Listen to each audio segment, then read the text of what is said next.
Hell Hill. Written by Ian Fletcher. It's just a hill with some bones in it, Mom. I remember the rest of the conversation from my childhood in West Wales as if it were yesterday. My mother started kneading the dough for the Saturday evening's apple pie more forcefully as she replied. Old Fern Hill is not just a hill, Danny, and they're not just bones. They say that tumulus on the top is 5,000 years old, and was a druid burial ground. Oh come on, Mom. Those legends about the tumulus and the druid's curse are old wives' tales, I said, not quite believing that statement myself, but it was a thing for a teenage boy to say to his parents at that time.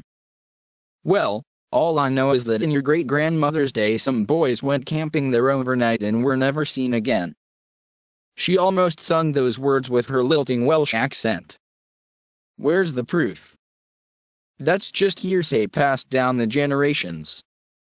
Whatever it is, I don't want you playing up there. I was 13 and was at a rebellious stage. The older generations and their superstitions could be discarded like my elementary school's short pants.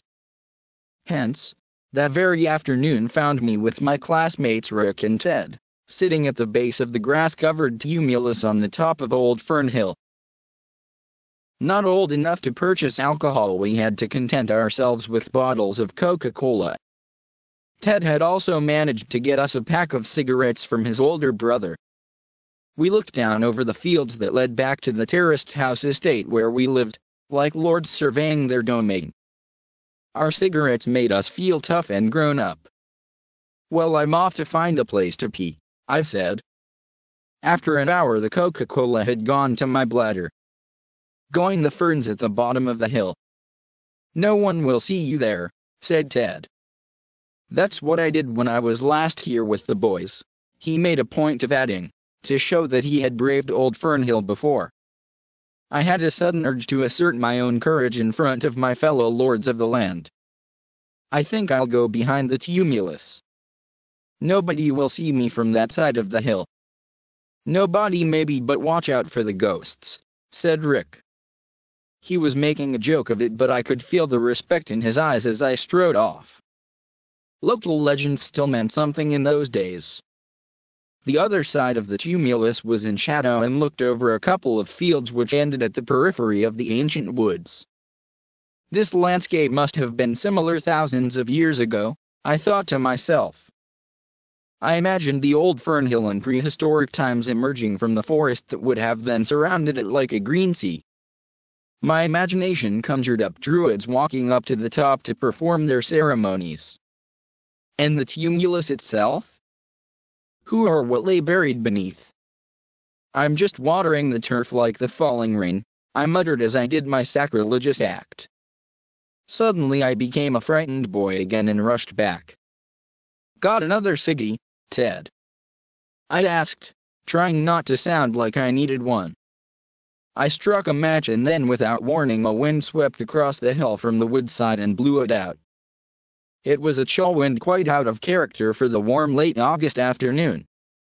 For what seemed like a minute we shivered in our t-shirts as if in a trance, and then the warmth returned, but it was growing dusk. Surely it hadn't been this late in the afternoon? We were all too confused to work things out. Ted's response was instinctive and he spoke for all of us. What the hell was that? I'm out of here. We ran down the hill leaving our Coca-Cola bottles and cigarette ends to litter the hill. We didn't stop until we had reached the road leading into the estate. We parted with muted goodbyes, shaken yet safe. But then the world fell apart. First there was the explosion and immediately after it the column of flame shooting into the sky then vanishing. 2. There's no connection between the two events, Danny. You have to get that out of your head, my boy. Thus began my conversation with a Mr. Geraint Jones, the child psychiatrist assigned to the orphanages in West Wales, of which the main Gwyn Charity School was one. The one I had been in for 4 years. Well, 3.5 years in fact. Before entering its Victorian gates I had spent 6 months in a psychiatric ward in Cardiff unable to speak. I just know my family would still be alive today if I hadn't urinated on that tumulus, I said. Look, Danny. You've really settled down in the last couple of years, but I can't possibly sign the papers to allow you to receive a student loan until I'm quite sure you are mentally sound.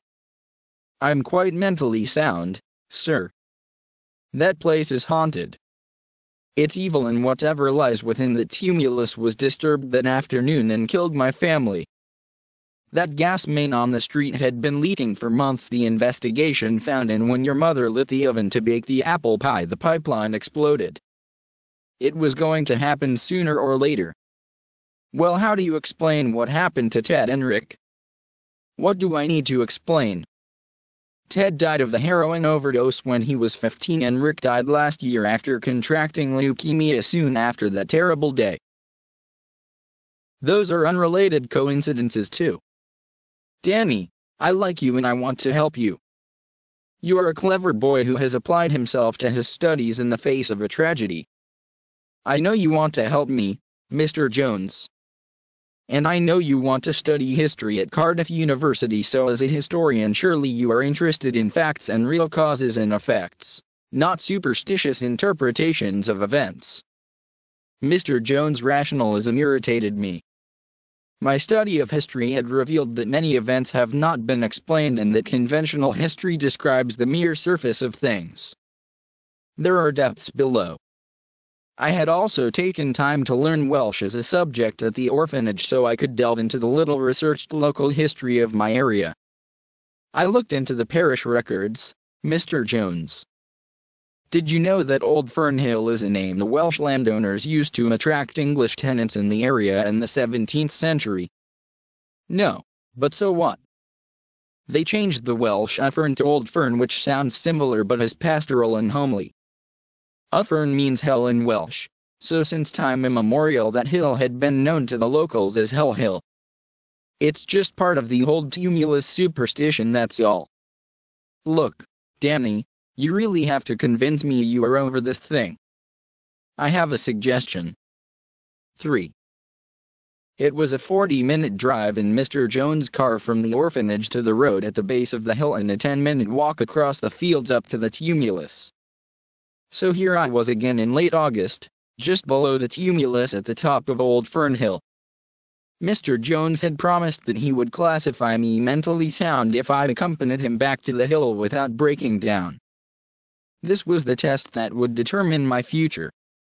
Come on, let's go to the other side, said Mr. Jones. He seemed proud of himself as a man of reason, a mentor to the young. However, to me he was no role model but someone I needed to humor to move on to independence. He would have been annoyed to find out that I had bought a small crucifix prior to the trip. I clasped it in my pocket as we walked to the other side of the tumulus, the side facing the ancient woods where I had done what I had done on that fateful day. I was not a practicing Christian, but I thought I needed all the protection I could get. Deliver me from evil, I had silently prayed as we had ascended the hill to drown deeper echoing thoughts of Old Fern Hill, Uffern Hill, Hell Hill, Hell, Hell. Mr. Jones, I assumed, was an atheist and would have no doubt dismissed religion as superstition. Praying together at the tumulus was out of the question. We stood looking up at the grassy side of the tumulus that rose 10 feet or so above our heads. You see, there's nothing to be afraid of. There are no evil ghosts or demons here, just bones of a primitive pagan tribe somewhere within. Yes, sir.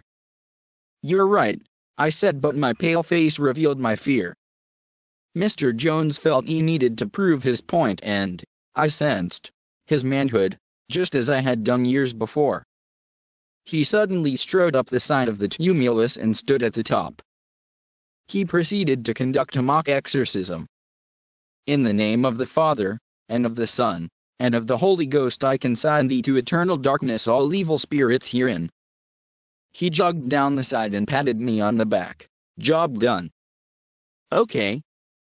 Time to go home, my boy. We walked to the other side of the tumulus. And then the wind came again. The chilly blast from the woodland side caught the back of our necks and made us shiver on this late summer afternoon. Again, after recovering from our disorientation, the time seemed much later than it should have been and the evening twilight was appearing in the fields below. Mr. Jones was visibly shaken as we walked down the hill. I held my crucifix tight in my pocket and hoped my respectful attitude to Hell Hill would prevent any personal retribution this time round. Mr. Jones recovered himself as he drove back to the orphanage. He didn't mention the wind and had obviously consigned it to a freak weather event, a harbinger of the evening coolness in the autumn. Right, Danny. I'll see you tomorrow morning for our final interview. I am satisfied that you are of sound mind, so my job is completed. Thank you, Mr. Jones. I appreciate all your help, I said as I got out of the car and went through the Victorian gates. 4. The next morning I went to the counseling room next to the director's office. I sat in one of the chairs outside and waited. The appointment was at 9 a.m. but no one had arrived by 9:20. I could hear the director on the phone in his office. Then his door opened and he stepped out. Danny. I'm afraid Mr. Jones won't be here today. He has had an accident. An accident, sir? Yes. He fell down the stairs at his home this morning. He broke his neck. He died instantly. Oh, my God. The following week I was interviewed by another counselor and I played my part as a sane, rational human being. I made it to the university. Now, 40 years later I am a lecturer in history at Cardiff University. I study the surface of things. It's what people want. Or rather, it's what people can handle. I have my own family now, and they are happy. I have never mentioned Old Fernhill to anyone since that afternoon with Mr. Jones and never will. From the outside I am a happy middle-aged man. Yet when I go to sleep amidst the bosom of my family in the suburbs of the city, my mind will often drift back to the wooded side of the tumulus on Old Fernhill. And it is cold there. Bio, Sean Kavanagh. I am originally from South Wales. I studied English literature at Oxford University many years ago. I live in Taiwan with my family and am a high school teacher here. I have also been a freelance writer for over 10 years and write articles for Taiwanese educational textbooks.